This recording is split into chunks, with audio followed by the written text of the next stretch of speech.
All right. Well, welcome everyone to the Egg Harbor Library's book club. Today we're talking about Ask Again, Yes by Mary Beth Keane, which happened to be the Tonight Show with Jimmy Fallon's book. I didn't even know they had a book. And so they read this book and they were discussing it on, is it I don't know those shows. They're too late for me, so I never watched them. But if they have a clip on, I'll watch maybe the next day. But they were discussing Ask Again, Yes, and Jimmy Fallon said it was a lot. It reminded him of growing up in New York, and yeah, it was an interesting book. What do you all think about it? Like, dislike? Anyone strong feelings about it? Nancy, what do you think? I wanted to know where the joy was. These people were all committed to these marriages, and I didn't see any joy in their life. And so I kept asking myself, why are they staying with each other if there is no joy? So that was my overall thought. Well, I don't know. I thought Francis and Lena had joy in the beginning of their marriage. Probably after the accident, she became his caretaker and not a wife. But then I think they found joy later at the end of the book. I don't know. That's my opinion. Anyone else? I did not get a chance to read it. I thought we were on Know My Name. Oh, good. You've read that one because I have to talk to you. Hey, Linda, you're muted. Yeah, I unmuted myself, and I was going to say, I thought this book was really hard for me to read because that could have been the story of my growing up. My mom was that person in that time frame. Which person? Anne, the bipolar, manic depressive, whatever you want to call her. Yeah, my mom too. She's and heavily medicated to this day. Yes. Yeah. Well, I don't see my mom, so I don't know. I really like M. Peter.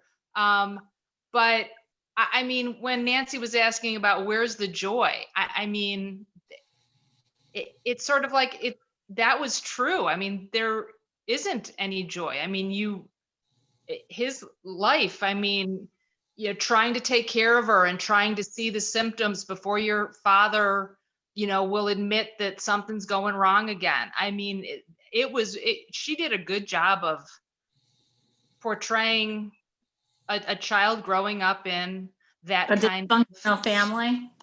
Yeah, dysfunctional. Totally. Yeah, because the father became an alcoholic. Mm-hmm. And What father became an alcoholic? Peter. Okay. I think it's Brian important. was an alcoholic. I think there are many characters here that are in pain and are suffering, and I think it's really important that you identify who you're talking about, because I think there are different messages coming from different. The men are different, and the way they handle it are different.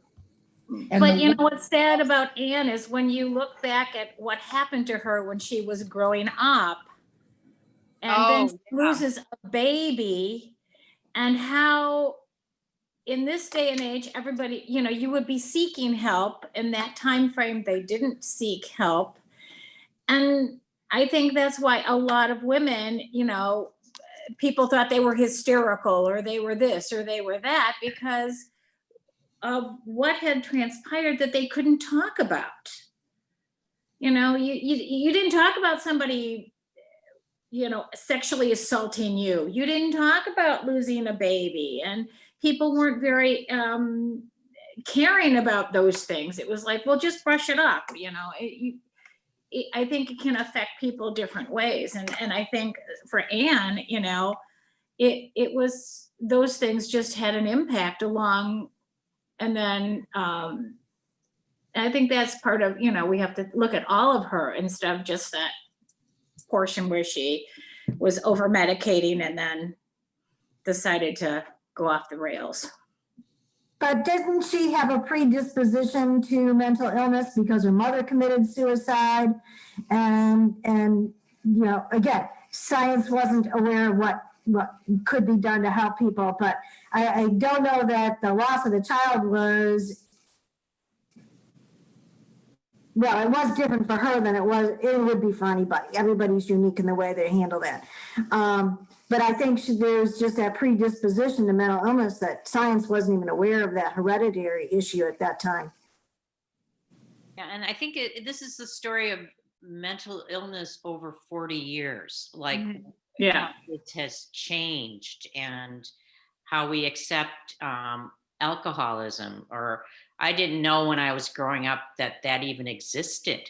And so, you know, just the whole, it's open and we're talking about it more and accepting people more. And back alcoholics were considered just, you know, you drink too much. And then by the end of the story, it's a disease, you know, that she needs to help them get over this disease. But I think, yeah, it's just the story of not only mental illness, alcoholism, but how people have changed over 40 years and just many things.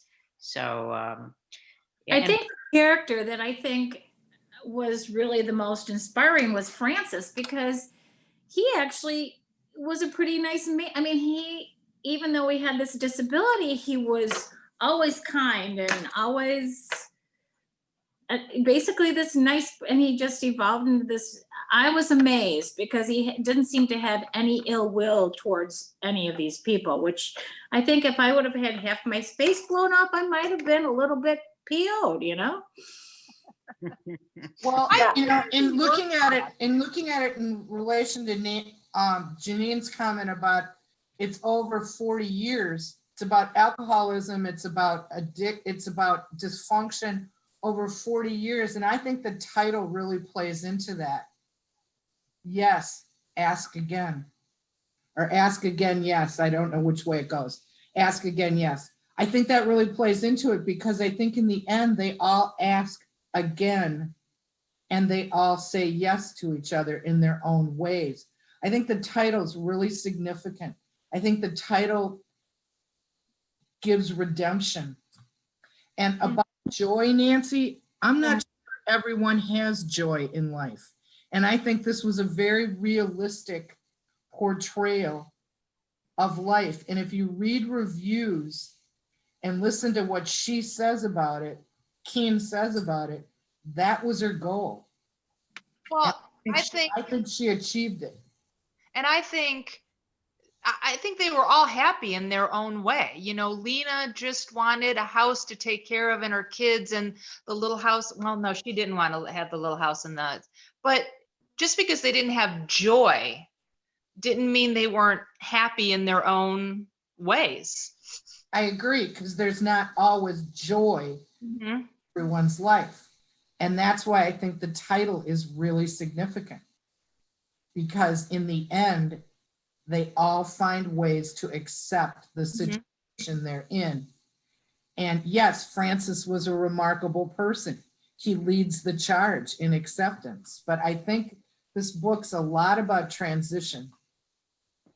I think this book is a lot about forgiveness. I mean, there was so much forgiveness. Practically every character in one way or another had to forgive, and you know, and they all did it so beautifully too in the end. I think I agree. Amazing, awesome what they were able to do. I gotta say, George was a pretty cool character. He really came up, you know, he took care of Peter and he stopped drinking, and then he had, at the end, he had his girlfriend, or I don't know if they were married, I don't know that, but he just became this really cool guy, you know? He stepped up to the plate and really liked him as a character. I really did. I did too. I did too. What was his name again? I forgot. George. Yeah. It's interesting. In a review I read this morning in which they asked Keane about her characters, if she stays attached to him. George, Marcia, is one she mentions. she says she stays attached to all her characters, that they're part of her. But she said that, I can't remember, I read like 4 or 5 reviews really quickly this morning, but she says in one that George is one that really stays with her, that she was standing in line in a grocery store and looked over at this guy and was like, yeah, that's what George would wear. Yeah, didn't we all have an image of him somehow? Yeah. What a character, but Yeah. what a nice man. I mean, what, to take Peter in and really try hard. And, you know, I he think was, he had a lot of joy throughout his life. yes. Because, for an alcoholic to finally seek like help, they have to lose something big. And he lost his wife. She left him. And he turned around and he tried to warn Peter, you've got that gene. And but he was able to, that happened to him. He was able to he found a lot of joy. He found joy in Peter. And Peter was a depressed character throughout the whole book. I never really liked Peter at all. I never felt any kind of connection to Peter. Never Kate. Probably the only person I kind of liked, Anne. Oh. But Janine, I have a question. How could you, when you say you don't like Peter, when Peter was so doggedly determined, and yes, he had George's inspiration, but how could you not like this kid that just kept doing everything by the way it should be done?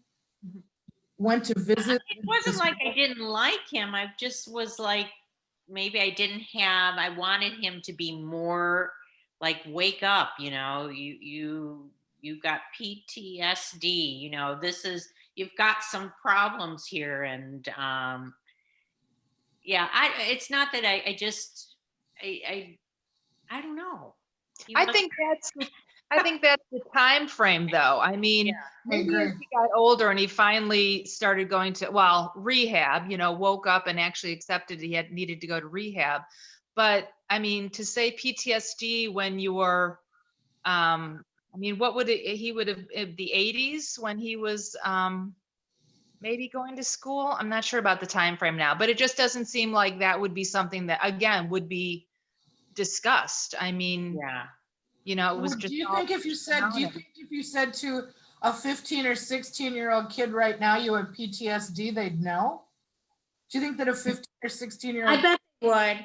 knows what PTSD is? I'm unaware. I don't have exposure to children that age, but I think that's a pretty heavy responsibility. I think that Peter was just, I thought he was incredible.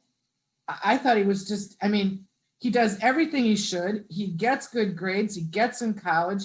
He lives with his Uncle George. He doesn't put George out at all. Remember, he sleeps on the couch. Yeah. And, they're just, and he goes to see his mother. How frustrating must that have been? Yeah. Incredibly deflating that much. All right. I like Peter. I'm sorry. I just think that he's, I'm not sorry. To refresh my memory, Teresa. Yeah. Okay. All right. I'll be quiet. I don't know. I just felt so bad for Anne.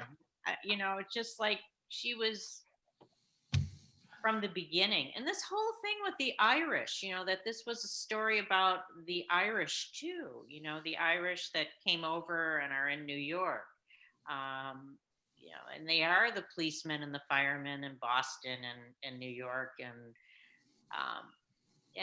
so that the whole Irish thing too was interesting. I don't know. The whole thing. I thought Peter and his mother, they reminded me of the characters in the stationery shop, the book we read last month. Yeah. I thought, wow, Peter's just as sweet as the guy, and I can't think of his name there. And the mother had similar problems that were brought on from similar experiences. So I thought that was kind of interesting. Yeah, it is. It was very similar. A mentally ill mother raising her son and the consequences on his son, because that really was 2 books in a row. Yeah. Yeah. Not planned. Oh, okay. I thought it was very strategic. Now, Uh, it does sound like it was a very depressing book, not necessarily, or Oh, I I didn't don't think think it so. was at all. I don't think it's depressing.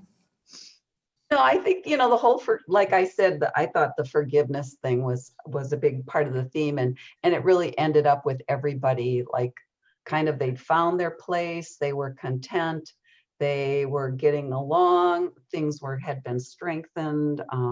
So I thought it was really, really good. Well, at the end of the book, who says it? I think we all are, it was the last sentence or something, or in the last paragraph, where they said that, who, I don't remember, was it Lena, or It's was Kate. it Kate? Francis saying that they were all fine. That we're all fine, Yeah. we're lucky. He said, we are all lucky.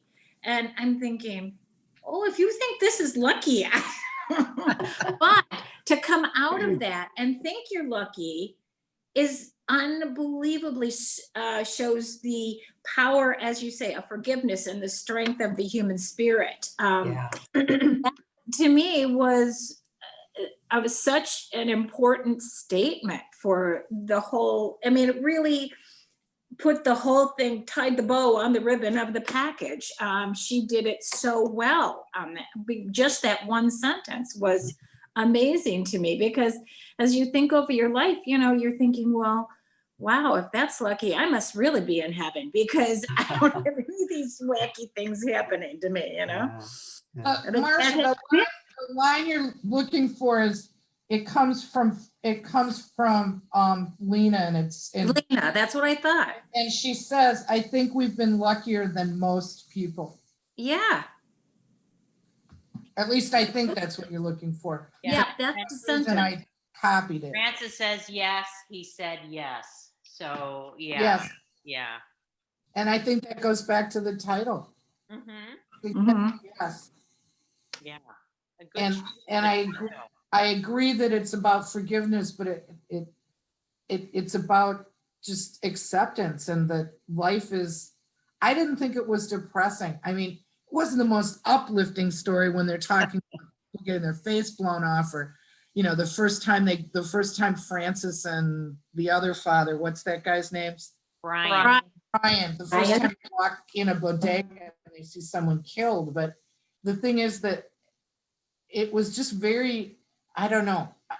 When I finished it, I was like, I wanted to know who Mary Keane was, where she came from, what the deal was with her. And she's been listed as, there's evidently some award. There's so many awards these days, but she's one of 5 under 35. Right. Yeah, right. And she's gotten all kinds of awards. So. Let's talk a little bit about Brian. Okay, so Brian was Peter's father, and in the beginning of the book, you feel like sorry for Brian, and then you feel mad at Brian, and then it was this whole thing, and then at the end, I just disliked Brian. He was he left Anne and left his son. Worst, he left his son. And no. Yeah, he could have gone and played golf, but could he have communicated, and then there was at the end, getting that package with the pictures. And so then there was that redemption, forgiveness there. So Brian was an interesting character. Anyone have any thoughts on Brian? Besides, I got the impression that they kept coming back to, she knows where the gun is, and he walks away. yeah. I took that as he obviously thought she would kill herself. So too. Yeah. Wow. You can't get your wife help. You Well, would rather. with your son in the house and you leave a gun. So Nancy? I think Brian was a coward. And as you pointed out, he walked away knowing she had the gun. I think he was hoping that she'd take care of the problem. Then he was such a coward that he just walked away from his son. He walked away from anything in his life.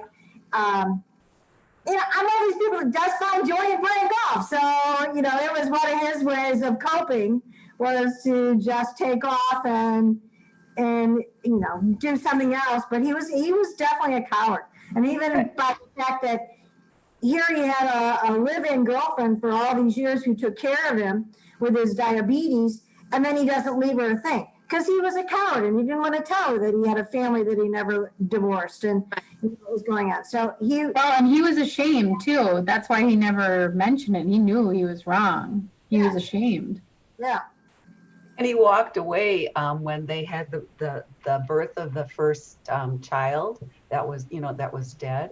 I mean, he was not supportive there either and would not even acknowledge or, deal with it. So, yeah, I think had a problem. I mean, unfortunately, I feel like that's a type of man that, it's like toxic masculinity, sort of. Like they just don't want to deal with stuff and they just kind of, it was just a role. I don't know. Yeah. Yeah. I think the significance of the 3 photographs that he sends back, that he kept in his hat when he was a cop, that he kept so close to him and that he would keep it. I mean, I agree with everything you've said, but we're talking about, we've thrown out words forgiveness and redemption. We got to send some his way. I think so. I really don't think the man, he carried these around, but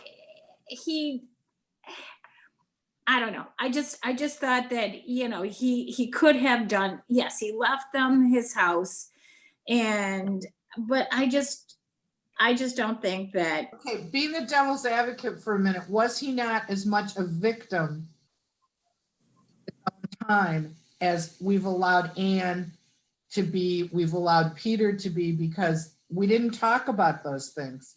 Yeah, but he didn't seek any help. Everybody else did. He didn't. He was still an alcoholic and he had diabetes and he had his, and he was, so he didn't even, it wasn't like he was trying to help himself in any way, shape or form. But everybody else helped. But don't you think he's an example of people that are really out there? And this book was, an example of people that are really out there. And he was the one person that falls through the cracks and doesn't make it. He wasn't luckier than most. Not everybody is. And I think that was another thing that the author was trying to talk about. I think the author drew us in really well and wrote really well, but she talked about things that were hard. Yeah. That whole Food King episode. Oh, that was terrible. Oh my God. Yeah. And What was that? In Food King, she was in the this when she had her breakdown. And and she probably should have stayed in the hospital. How she left was I'm like, whoa, that would never happen, No. She could leave like that. But the whole breakdown at the grocery store and was heart-wrenching. Yeah, she needed help and she didn't really get the help. No. And I think it's also the story of medication, when you have an illness like that, it's just like there's not a quick fix. It takes a long time, and nowadays someone would be you're in the hospital for a while till they figure it out. And how she got out, and Brian should have brought her right back. Mm-hmm. Yeah. He didn't, No. because he was embarrassed. Right. We don't talk about those things, in front of the kids. Yeah. And I think people are more open now with talking things out with the kids too. Yeah. The adults were sheltering the kids instead of actually taking care of the problem, especially with the Food King issue. That should have been the straw that broke the camel's back. Mm-hmm. Yeah. Yeah. And it didn't. It was just slid, and that's, if she had gotten help, she wouldn't have shot Francis. But yeah, and to have the gun, I mean, that's such a having a gun in the house. I mean, I just thought, whoa, you know. They're cops. What did you expect? I know, but you hide it, you lock it. There's ways of just to put it in a cabinet is not. Yeah, it wasn't secured very well, but it was also put it back in its time. Yeah. He had a gun lock and he didn't use it. So Yeah. is he going back to the fact he hopes she uses it? I don't know. But he had a gun lock. He could have properly secured it. Lots of people have firearms, but they're properly secured. And the ammunition isn't anywhere near where the actual gun is. So you can properly secure a lethal weapon without it causing all the trauma that it did. And for Francis to help him buy that, I mean, that's what kind of character Francis was. He took him to the store. We're going to get you a lock. We're going to make sure this doesn't happen again. And that's what Francis, in the end, Francis doing all that to help is the one that gets shot. I mean, it's just, I don't know. Early on in the book, when Francis is talking about when he comes, when he comes back and he works in his uncle's bar and his uncle talks to him about being a policeman, his uncle the uncle that owns the bar says to him, well, take the job, get the job, because in 20 years, you work 20 years and you'll have your pension. And Francis is like 20 years old when he says that to him. And Francis thinks, oh, wow, 20 years, that's a long time. But Francis has this thought. He says he begins to think of his life in 20-year blocks. And that's kind of interesting, I think, because Francis is a good guy throughout the whole thing, but he gets better in each block. And I wonder, she used titles to break up the story. And she did Willem is the first one. And then I know she had Muster at the end. What were the other ones? Oh, Queens. And 2 by 2. 2 by 2. So you're right. In the 40 years, it was Francis. Good going, Trissa. It was Francis. Don't give me all the credit. I read, I told you I read five reviews this morning. But I knew there was more to, what does 2 by 2? I was like, okay, I know Muster, but what was? Well, the couples finally get back together, 2 by 2. Exactly. All right. Because Kate and, and Peter resolve, the couples resolve their issues, I believe. Yeah. And I stab at it though. I think that's what they mean. Yeah. And I know, and I just listened to the Jimmy Fallon interview, but Mary Beth Keane stressed that it was a Romeo Juliet story, and that the parent, you had to deal with the problems. It didn't end, but continued, and the parents and the families had to all deal with it.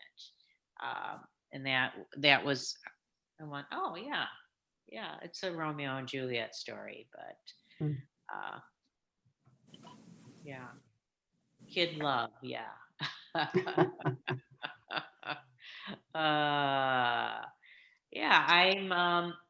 I liked it after I read half of it and listened to half of it, and I don't recommend listening to it. The narrator, anyone else listen to it? No.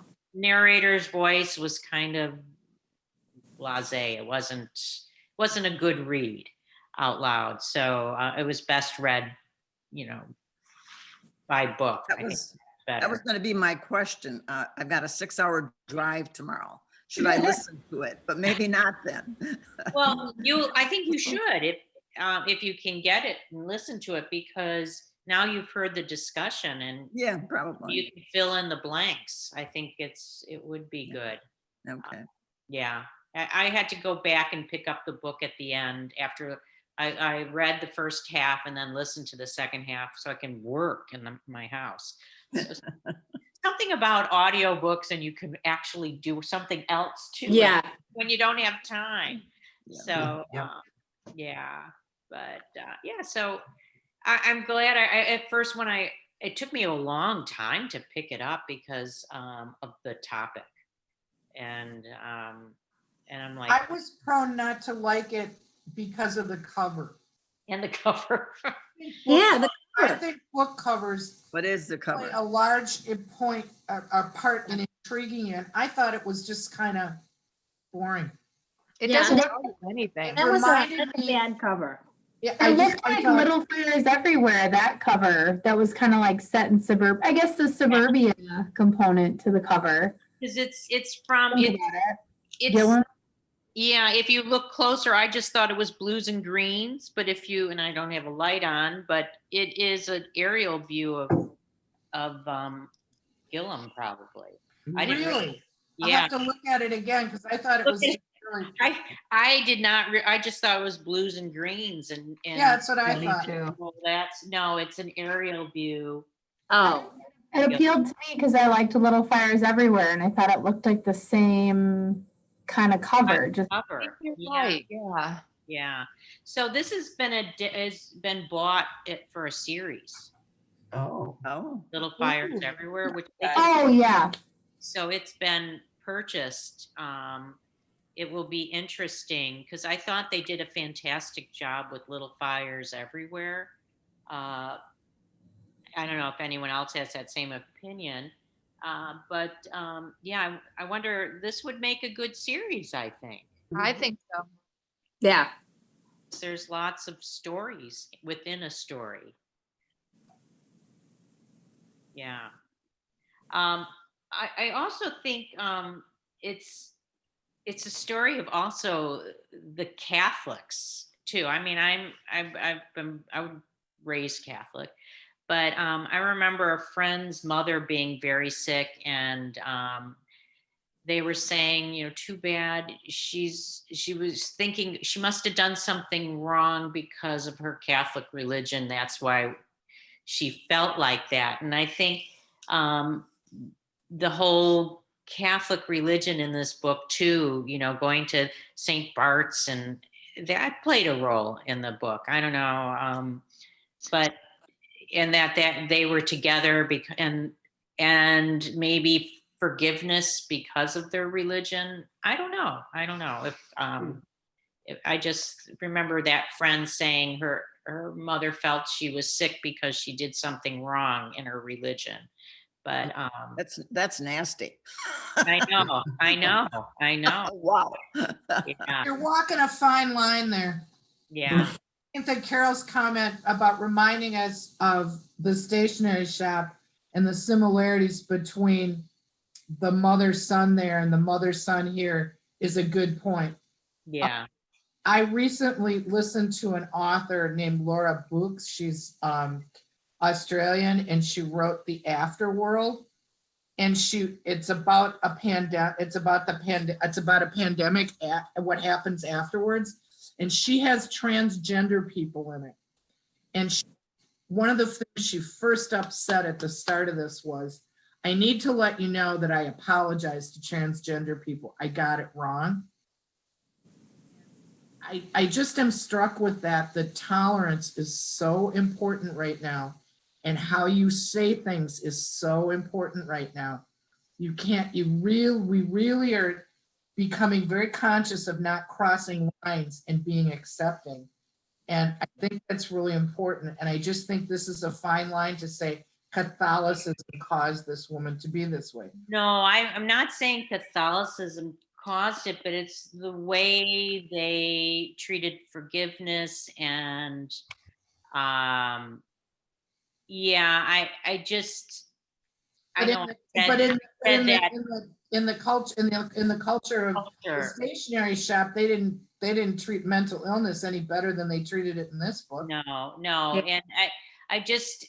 and what I meant by that her religion was so important that this is why my life is the way it is. and this is what God gave me. That's what she meant by that. And I think these people had such strong conviction about their religion throughout the story. And in the end, it pays off because they understand forgiveness. I don't know. Or Maybe were I, you talking about Lena getting cancer because she was stressed out? Or I guess I didn't really, No, I didn't really see the religion a ton, just at the Yeah. end. But Irish Catholic, you know, you could assume Yeah. for sure. and this is this family, when she brought this, when she said that statement, I always just was like, no, it's not because of our religion. It's not because we've been given this. And I don't know if they had, I don't know, I just throw that out there. But yeah, they were Catholic, they were Irish, and this family was Irish Catholic that was talking about this. And yeah, and the daughter was like, I wish my mother wouldn't have thought that way. That was her whole thing. Like, could she have just, you're just sick. It's not because you did something. Well, I But think sometimes that is an old feeling, you're saying 40, 50 years ago yeah, that, yeah, people did think that sometimes, yeah. that you had done something wrong and maybe that's why you're ill, which is nasty too. Yeah, I know.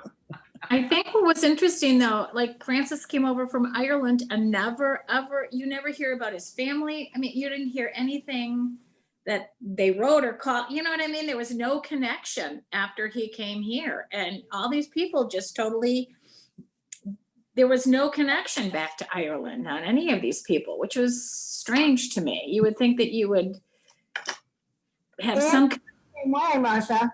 Anne, didn't look back to Ireland. And when Anne and Francis would talk, they never talked about Ireland together. But they're both, first generation immigrants. They did talk together at the end then. Remember when they both kind of got trapped in the house unexpectedly? Yeah. While Brian was being taken to the rehab center, they both had conversation. And by the time I can't think of her name now. By the time she came home, there they were chatting about memories from Ireland. Yeah. So I thought that was really interesting, kind of was surprising. And I think, no one could really talk to Anne in the beginning anyway. She was very like elusive and not wanting to chat anyway. So I don't think that he had even an opportunity to chat with her. Yeah, she kept to herself. I mean, even when Lena tried to give her the baby piece of equipment, and she was just really not open to anyone. But Francis admitted that he didn't want anything to do with her, that he knew that she was bad and he just couldn't figure out why she was off. I know bad's not the right word, but why she was off. And he admitted he just ignored it and told his wife to stay away from her. And he probably shouldn't have been ignoring the whole situation from the very beginning. He admitted that. Yeah. One of the things that I found really interesting was like when Francis was like, no, that kid's trouble. Like, don't go there. Don't marry Peter. He's trouble. It kind of reminded me of like, relationships that I've been in the past. And my parents have said, no, like, what are you doing? And then it ends up that they're right. I think that kind of was like, oh, I could see, the parent, I mean, Peter does come out of it and they're happy and whatever, it's okay. But like her dad did know, like, it's trouble, and just kind of reminded me of some instances in my life, And I think Francis always was telling Kate, you can come home anytime, you can come home. But at the end, Peter was finally his son, and he finally that was his acceptance of Peter. Like he was, I think they say that at the end, like, there's this more of an acceptance of him in the end. So, yeah, I thought. Well, why do you think that we don't hear anything about Anne after she babysits that one day? Because she goes back to Sarasota and Saratoga. Toga. Saratoga, not Florida. Yeah. Yeah. Hey, that reminds me something about her, that she was a high functioning, she could go to work, run a nursing station. She was like the boss, and not ever see, no one ever saw that mental illness. It was just at home that they saw that. That was, I thought, really interesting, that work is her savior. She can go in, work, and everything else is okay. What'd you think about that?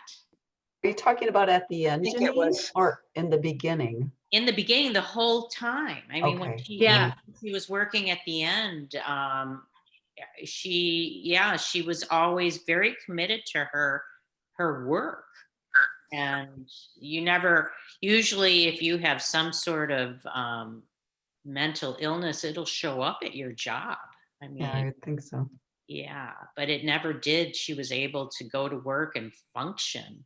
And yeah, so that was, I thought, very interesting. Well, the thing that struck me about that, and it's getting nitpicky, I think, but when she was able to go back to work in that capacity, and maybe it wasn't as high level as I thought, but she had not worked in nursing for how many years, and then got right back into the field again. And I mean, Well, I think she was just a caregiver when she went back. I mean, I thought Yeah. she said, this is way below me, but it's okay, not.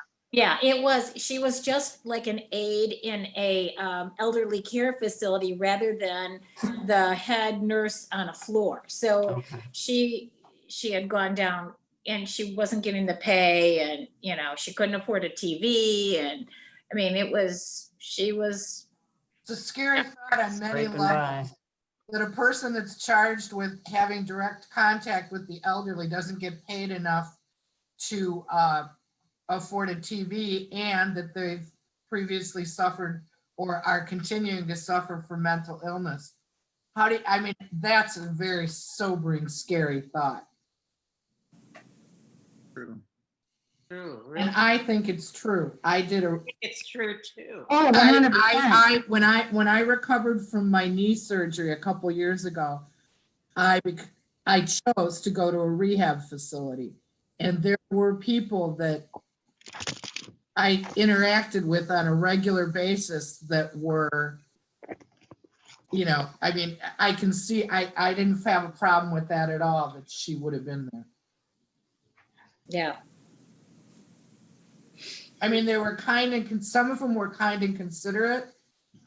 I was grateful for any help I was getting from anybody, but some of them I was like, oh, it's her turn or it's his turn. I'm kind of like, I hope the shift moves along quickly here, Yeah. So wouldn't it have been scary that she, as a head nurse, would have had access to all kinds of drugs? Yeah. And I think about being the coworker to her. What if you were a nurse that were working under her? I don't know that she could have hidden her mental illness. It was just where her position was at work that it protected her a little bit. Yeah. I have another friend, and her sister was suffering from Alzheimer's, but she was still she was an accountant, and she had the early stages of Alzheimer's, but she was going in doing her accounting work, which is numbers and all that, and it never showed at work, but at home it started to deteriorate at home. And so I think there's this work, you have two, I don't know, it's the same kind of thing with Anne. She was able to be so high functioning and then at home be a mess. Yeah, I don't know. Another story there.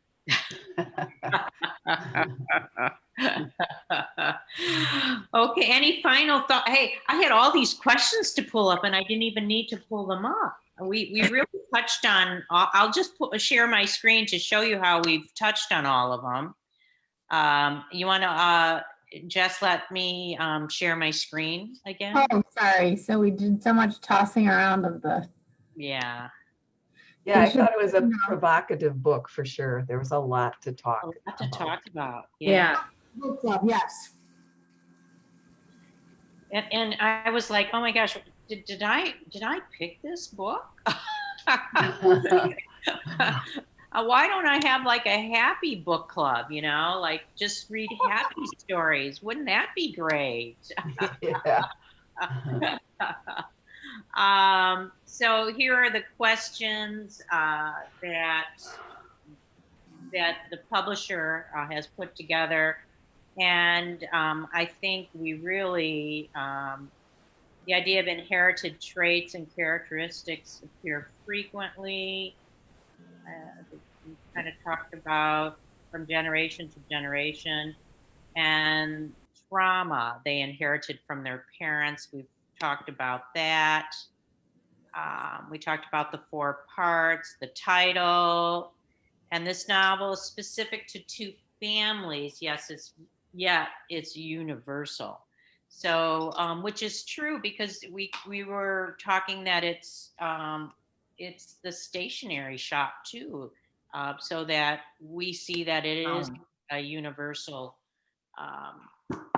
work that could touch many cultures. And because I thought, oh gosh, it's the Irish Catholic drink alcoholism, because that's kind of what you think, but it's a stereotype. But really, no.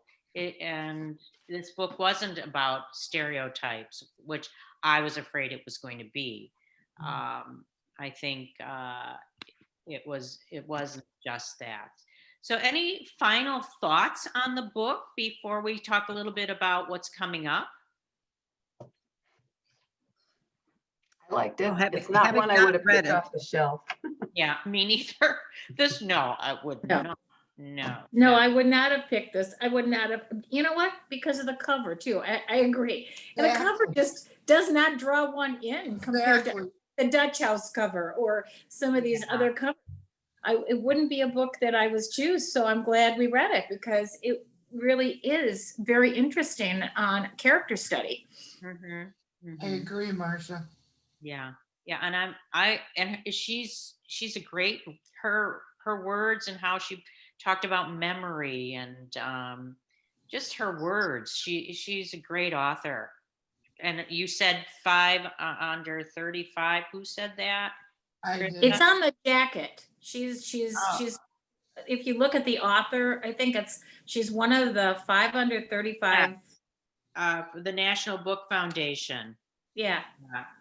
And she lives in Pearl River, New York, with her husband and their 2 sons.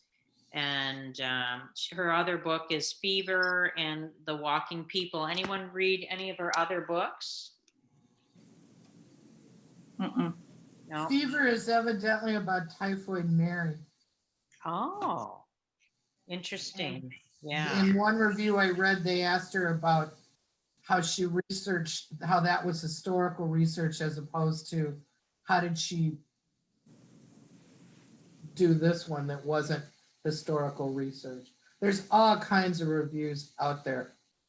And it's interesting, when she was researching this book, she would go out to breakfast at a diner with policemen. So she would get the lingo correct. So they would always meet at diners. And she said she would have called it instead of a shield, she would say badge. And it's real important that you never say badge, it's a shield. And different things that then, after reading the reviews, you pick up on different things that she did from the research that she did. So that would have been fun research, going out to breakfast with some police. Glad she didn't go to a bar. I just cringed when he opened that beer at that shooting. Didn't you just cringe? In the beginning. Yeah. This is not going to be a good story, because that was in the beginning. I went, oh no. Yeah. Yeah. Are you talking about after George had warned him about the? Yeah, Okay. No, I'm talking no, about okay. Brian opening up a beer. Oh, Brian. First, Okay, at got that it. killing, at the murder, and Francis went to work, and Francis became a captain, or was on his way up, and Brian was on his way down. He ended up Yeah. being a traffic cop at the end because of his choices. So, well, let's talk a little bit about our next book, Know My Name by Chanel Miller. That's the title. And someone's read it, right? Well, I did start it, Janine, but I did not finish it. Okay. So Right. that will I be our started- next. I stopped reading it because I had to read this book, so. Okay, Yeah. so read it I a couple stopped weeks ago. reading it because it's really hard. It's really hard. all right, so Yeah. oh no. Yeah, If you think this one wasn't upbeat, wait till you get to that one. Yeah, Okay, and the exactly. other one is this next one's a memoir, and yeah, it's too bad. Can't we do happy books? But so this one has had a lot of publicity recently, and because of that, every book is out right now in our system. I went to Amazon to purchase a few for our library, and Amazon was all out. So I ended up with Barnes and Noble. So I have gotten a couple that we'll just share at Egg Harbor. And if we, at our next meeting, which is November 9th, if we haven't read it, but it's a memoir, so it's not like, yes, it'll be great if you've read it, but we'll be talking about Chanel Miller, her situation in that story. So November 9th is when we meet again? 19th, 19th. because of Thanksgiving. Okay, all right. So, did we switch the books around, or did I not? because we were having a hard time getting Know My Name, Okay. and we're I still thought- having a hard time, but we at least attention. have enough books for people to check out. Okay. I guess I wasn't paying attention. Yeah. Well, ladies, Okay. I have to go to work, so I will say have a great day, and it was a Okay. great discussion. Thank you, Janine, Okay. and I will talk to you later. All right. Bye, Marcia. So, so Know My Name will still do the book, but again, it's there's going to be a chance that it's going to be hard to get you a copy. But I will have copies for us, just not a lot. Like, I think I had 12 copies of this book. This is easy to get, but Know My Name has been difficult. And we didn't know that when we picked it. It was before she interviewed on, I don't know, Good Morning America or something. So yeah, hard book, and we'll see. Do you still have your copy, Trissa, that you're reading? Yeah, I'm trying. Okay, well, return it. Make sure you return it to Egg Harbor when you I will. I'll return it to you. because then I'll be able to move it to the next person. Okay. But just understand there's a chance if you don't get a copy, we can still talk about the book. Just like today, Sharon didn't read Ask Again Yes, and she might read it, might not. You don't always have to read the books to enjoy it. But yeah, so next book, Know My Name, and then after that, Tender Land. This Tender Land, which we will not have trouble getting that book. So if you need a book, I have some of those on the shelf too for you. So that's the Krieger book. So that should be good too. But any questions, final thoughts? Well, just Janine, thank you for sending out questions, because for me, they always help me remember the book and remember the interaction. So I usually will make my own questions up or find my own questions, but this was very helpful. Okay, you'll get them again. Yeah, and it helps me too. So I always like to pull up questions and look at them. And I had all intentions of getting up early and reading a bunch of reviews, and I didn't. So thank you, Trissa, today of reading the reviews, because you know what I'm going to do as soon as we get off? Look at the reviews. A bunch out there. Thank you all very much. Have a good month. Take care. Be safe. Take care. Goodbye, everyone. Bye, thank you. Great job. Bye. Bye-bye.